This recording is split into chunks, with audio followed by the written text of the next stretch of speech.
What is going on, guys? It is Brandon back with another video. Today I am going to do an advanced settings video and show you how to get absolutely cracked on these new settings. Now, it's not the advanced settings that I want to show you, even though I will go through all my settings individually. These are what I find very comfortable to play with. It is mainly the linear I want to talk about. There is a lot of pros switching over to linear at the moment, and there's a very good reason why, and that reason is being that it is a lot easier to control and a lot easier to adjust to and get used to while you are playing. It will take you 3 days, if that, and you'll be playing better than you ever have. I can guarantee you that. Before, I was struggling to get 8 kills, 9 kills in a game. It doesn't even matter what the players were like. I was just missing my shots. Accuracy was terrible. But I'm telling you now, if you do this, you will get good. I dropped a 30 bomb. I've dropped high kill games. I have played against players better than me, and I've just absolutely annihilated them. Even on keyboard and mouse, I've been able to go head to head, toe to toe, whatever you want to call it, with keyboard and mouse players pretty easily. And the main reason being is how the mouse moves on the keyboard and mouse is they've got access to a very unique ability on how you look at things and how your aim turns and everything. Basically, if they move their if they move their mouse an inch on their mouse pad, then on the screen it would move the exact same distance. I'm not saying it would move an inch, like in the game, an inch, you know what I mean, 'cause it's not going to do that. But it will move parallel to how, it'll move parallel, the mouse will move parallel to the character's ADS in the game. So now we've got that clear. The linear will do the exact same for your stick. If you move it left a bit, it will move left. The exact same. If you move it right a bit, it will move right. And then as you move your stick up and down, if you even turn it around, it will do that the exact same way. I'm not going to give you a demonstration because I don't really have time today. I've got a lot to do. But I will go through my settings with you one by one, and I hope that were a good enough explanation for you. Right, so you don't want motion blur on. This has been requested on mine for a long time. If you're still on Legacy, turn it off. Legacy is a load of shit, I'll tell you now. You don't want Legacy on at all, because Legacy, it's too primitive now. It's too out of date. With the new settings, you'll be a lot better. You don't need it L2 spam at all, I can tell you that now, and I'll tell you why in a sec. So this is completely preferable. I play on my build mode, sensitivity, multiplier and edit mode on 1.4 each. But that will have to be higher if you have your horizontal look speed and vertical speed slower. Just taking note that the linear will look like it increases your speed, but what it does is the raw stick input movement is what happens on the screen. So basically, what we've got is we turn all the boosts off. I've got these on 50%, 54%. You do want your vertical higher than your horizontal, and that is because your vertical, it's something like when it reaches the top it can't move anymore, but you can constantly go horizontal. So you want to get to the top quicker, and it takes longer to get to the top because of the limit you get. But also with linear, what you get with that is you get a lot more freedom movement when you're looking directly down and directly up, and I can tell you that for a fact now.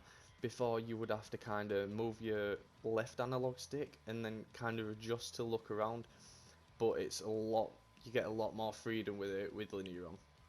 So you want your boosts off. The reason you want your boosts off is because what these do is, as it says, in addition, up and down rotation speed applied with the controller's look stick input. Look stick is fully deflected. So once your stick is fully deflected, say if you had it on 10%, 20%, sorry, if you had it on 20%, when your stick's fully deflected, it will be 20% faster. And you don't want that, because that will basically make it a lot harder for you to adjust to the settings. It's a lot more random, and it's a lot more for your brain to take in. So if you turn them boosts off, you can put your sensitivities higher, and it'll feel a lot more like you can control it, and you're hitting your shots more. I can hit flick shots like there's no tomorrow, I'm not even joking. I've got my ramp time on simply because it's a little easier to control, But also, while I've got these, I've got my look speeds high. I am using control freaks, by the way. So, what control freaks do is they give you a lot more range of movement on your analog sticks, so you can be a lot more accurate, and there's a lot more space to go around on your little analog stick. So it's basically like you're just more accurate, alright? Just deal with it. You're more accurate. That's what it's gonna be. So ramp time's on 20%, but you can put it to 0 and just put your ADS sensitivity a bit higher if you want, but it's completely your choice. Horizontal is lower than vertical again, that evens it out. I do it about 3%, 4% each time. But you have to have your ADS quite low on linear. That is because it is quite fast and it's quite hard to control. Don't worry if you feel like you can't control it for the first day or so, because it will take some time to adjust to. But once you do, you will be a lot better. I'll promise you that. Turn off your ADS turning and horizontal and vertical boost. You don't need them on. Boost ramp time. Controls look, stick is fully deflected. Yeah, so I've basically just got these both on, but you don't need these on. To be honest, I think I'm going to end up turning these off anyway, so it's probably best. As you can see, I am on linear. Aim assist strength is 100, so why wouldn't it be? And also on the advanced settings, the reason you need to pick it over legacy is because 1, you can get linear, and 2, say with legacy, you can get L2 span. Yeah, when you press L2 or left trigger, what it'll do is it'll pull you towards the character. But when you've got these advanced settings on, you won't get that feature. But what you will get is you will get gradual lock on as you are aimed onto the character, so you can feel the pull while you're trying to aim. So it makes it easier to aim, and also you get hip fire aim assist, and that's a lot stronger than it is on legacy. I could never even notice it on legacy, but I can on this. So if people are jumping over your head and you're hip firing, your hip fire will your aiming reticle will drag along with them, and I think that's absolutely overpowered, to be honest, because mouse and keyboard don't get that, but they do get a lot more freedom when looking up in that area. So I think it is quite balanced there. They can't even say it's not, because it is. So we've got that. You don't really need colorblind on either these days. Honestly, I've got 3D headphones off. If you've got a decent headset, you don't need 3D headphones off either as well. I've got colorblind mode off. Like, it just don't matter, because with the new storms, you can see through them anyway, no matter what you're setting you're on. So just turn that off. Or Door Canopy is quite nice, just because it's a lot duller and it's easier on your eyes. Also, I'll go through my controls, because this has been something I've wanted to talk about for a long time. As you can see, my controls are whack, bro. They are completely different. I do play claw, I must remind you. But as you can see, my toggle pickaxe is circle, and my switch mode is triangle. The reason I switch them over is because playing claw, if you're trying to get your pickaxe out with triangle, and then your switch mode is circle, it is really hard to take walls like that, because it is such an uncomfortable position to press circle and your back trigger at the same time. So I've swapped them over, so my weapons are on the back, my shooting's on the front. And a good thing about that as well is your back triggers, they've got a tiny bit of a delay to shoot, because you have to press them down a little bit. Like, as you can hear this, like, it clicks, and then like 0.2 seconds later it moves. But with these it's a lot faster.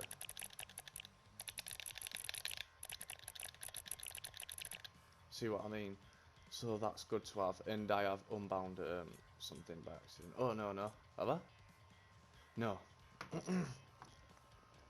Right, so I'll get to edit. My build is all the same, except I think yeah, also I forgot to say, my R3 is jump, and that is because if you jump with R3, it makes your build a lot smoother and a lot easier to do. But I must warn you, it's kind of hard to control while you're on linear, because it looks like you're shaking about, but don't worry about that, because Mongrel does it anyway, and he's got thousands of viewers each day. Right, so my edit controls, I've got L2 as confirm, I've got R1 as select, my touchpad is my reset button, and my left stick is my edit, as you can see. So that makes it easy, and I can press all these buttons, no problem at all. I've wanted to change these settings over for a long time, but I just thought, is it actually going to make that much of an impact? And I can tell you now, it does make so much of an impact. If I master these settings, I would actually be able to improve loads at the game. But there's a few edit courses and warm-up maps what I'm going to leave in the comments below as well. So if you want to check them out, change these settings over onto linear and play them. If you're playing for about an hour a day, you will improve over 4 days, I can guarantee it, or a week at most. It just depends on your level of, your level of adapting and learning. And if you want to stick to it, do not change your settings back over at any time. People were saying to me, just change your settings back over, Brandon. We need you to be decent again. We can't have you just dying all the time. I went, look, don't play with me then. I'm doing this to better myself, not to, have fun with you. So just deal with it. Like, just get over it. My dead zones, I would recommend going on a 10-10 dead zone, but basically I don't even know why that one's 10 on the left, 10 on the left, but I've got it on 8 because I've got control freaks. With control freaks you can have your dead zones and your sensitivities lowering, well, your dead zones lower and your sensitivities higher. You can do that pretty easy with control freaks because they give you that extra freedom and everything like that. So that's going to be it for, I don't want to say get gone, that's going to be it for today, guys. If you did enjoy this video and you want to support me, use code BRANDONAID, as you can see in the top right corner. It does help me out a lot, especially now more than ever. If you want to buy haze, I'd buy it if I had money, but I unfortunately don't. Yeah, you can gift it me if you want. No, I'm joking. You don't need to gift me anything, guys. But that's about it. If you do find this video useful, then please drop a comment. Tell me what you found useful. Tell me if you're going to change your settings over or not. Whatever, just subscribe if you enjoyed the content. If not, that's fine. That's all I wanted to go through today, boys, because this has been highly requested, and I just keep forgetting to do this video, if I'm quite honest. So thanks for watching, guys. Have a nice day. It's been BRANDONAID, and peace. Bye.